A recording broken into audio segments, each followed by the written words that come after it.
తరువాత పెద్దలు అచ్చెన్నాయుడు గారు మాట్లాడతారు.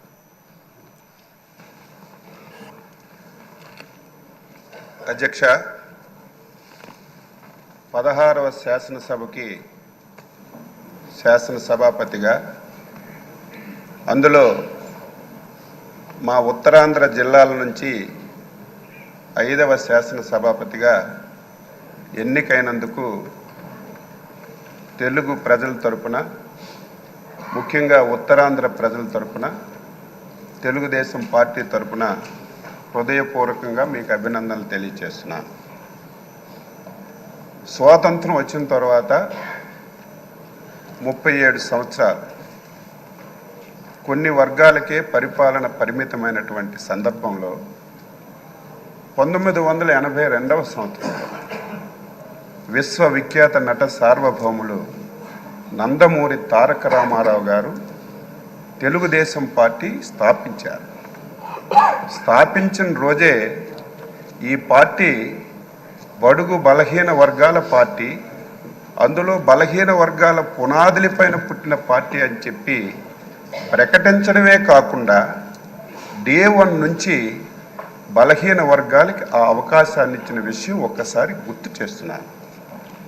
అందులో భాగంగానే బలహీన వర్గాలకు చెందినటువంటి అయ్యన్న పాత్రుడు గారు అతి చిన్న వయసులోనే శాసనసభకి అవకాశం ఇచ్చినటువంటి నాయకుడు ఎన్టీ రామారావు గారు తెలుగుదేశం పార్టీ అని చెప్పి బలహీన వర్గాల వ్యక్తిగా గర్వంగా చెప్పదలుచుకున్నాను. మీరు 42 సంవత్సరాల సుదీర్ఘ రాజకీయ ప్రయాణంలో అనేక పదవులు మీరు చేశారు.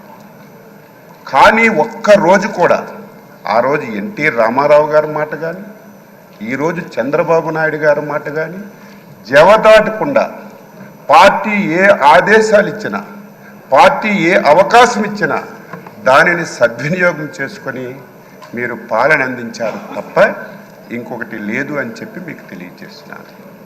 7 సార్లు ఎమ్మెల్యేగా గెలిచారు, 4 సార్లు మంత్రిగా చేశారు. అందులో ఇంకొక విషయాన్ని శాసనసభకు చెప్పాలి. పార్టీ ఆదేశం ప్రతి ఒక్కరికి శిరస వహించాలనేది నా అభిప్రాయం. 1996లో నాకు బాగా గుర్తు, అప్పుడే నేను ఇంకా ఎమ్మెల్యే కాలేదు. మన నాయకుడు చంద్రబాబు నాయుడు గారు ముఖ్యమంత్రిగా బాధ్యతలు స్వీకరించిన తర్వాత మొట్టమొదటిసారి పార్లమెంట్కి ఎన్నికలు వచ్చాయి.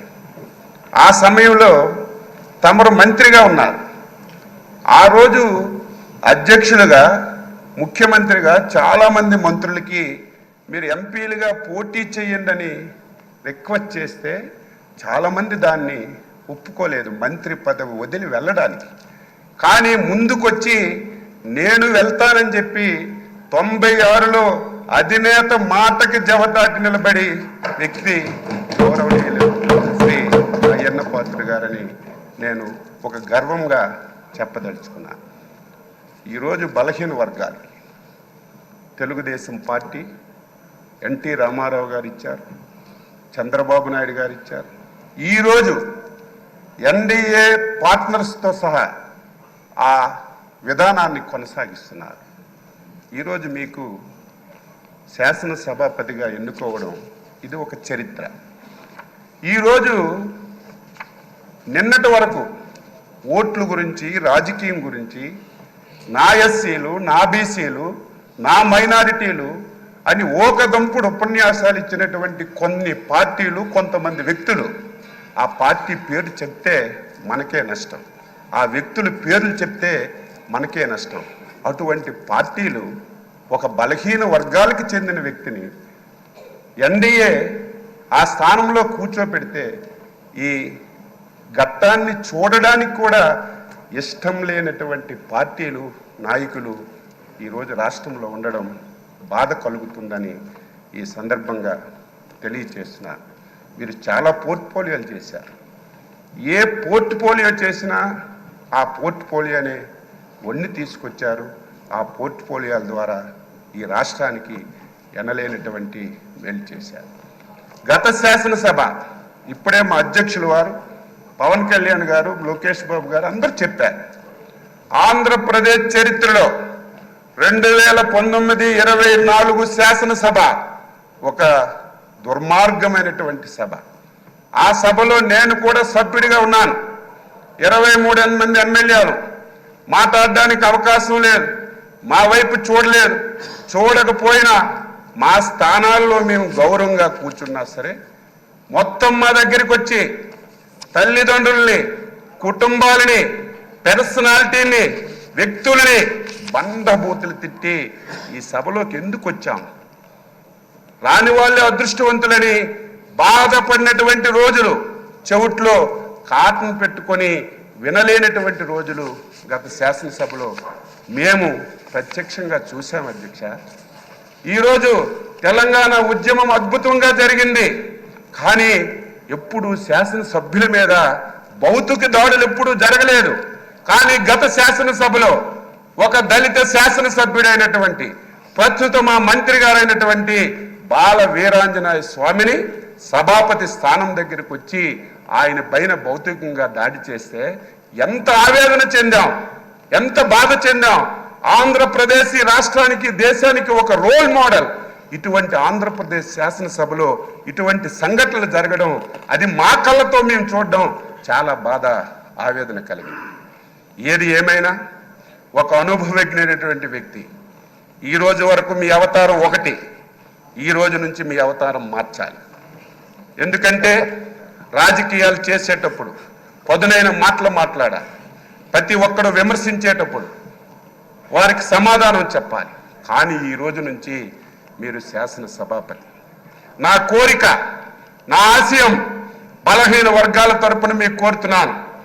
ఈ సభ 2024-29 శాసనసభ మా బలహీన వర్గాలకు చెందినటువంటి చింతకాయల అయ్యన్న పాత్ర గారి నాయకత్వంలో ఒక దేశానికి ఒక రోల్ మోడల్గా ఈ సభ ఉండాలి. ఇది ప్రతి ఒక్కరూ చెప్పుకునే విధంగా మనందరం కూడా ప్రవర్తించాలి. దాదాపుగా 78 మంది, నాకు సరిగా ఇంక తెలియదు, మొదటిసారి శాసనసభ్యులుగా 88 మంది. కొంతమంది ఒకసారి 2 సార్లు అయ్యారు. నేను కూడా 6 సార్లు శాసనసభగా ఎన్నికయ్యే అవకాశం మా నాయకులు శ్రీ నారా చంద్రబాబు నాయుడు గారు ఇచ్చారు. ఆయన ఎప్పుడైతే ముఖ్యమంత్రిగా బాధ్యతలు స్వీకరించారో అప్పుడే నేను ఎమ్మెల్యే అయ్యాను. నేను కూడా సభ్యులందరికీ కోరుతున్నాను, ఎవరమైనా సరే కొంతమంది వ్యక్తులు పేర్లు ఈ శాసనసభలో వినడానికి వీలు లేదు, పార్టీల పేర్లు అక్కర్లేదు. ఎవరు ఏది చెప్పినా స్వచ్ఛంగా మనం సమాధానం ఇద్దాం, రాష్ట్ర ప్రయోజనాల గురించి పనిచేద్దాం. ఈ పార్టీ మీద ఒక అచంచలమైన విశ్వాసంతో, ఎన్డీఏ మీద ఒక అచంచలమైనటువంటి ఒక నమ్మకంతో ఒక మ్యాండేట్ ఇచ్చారు.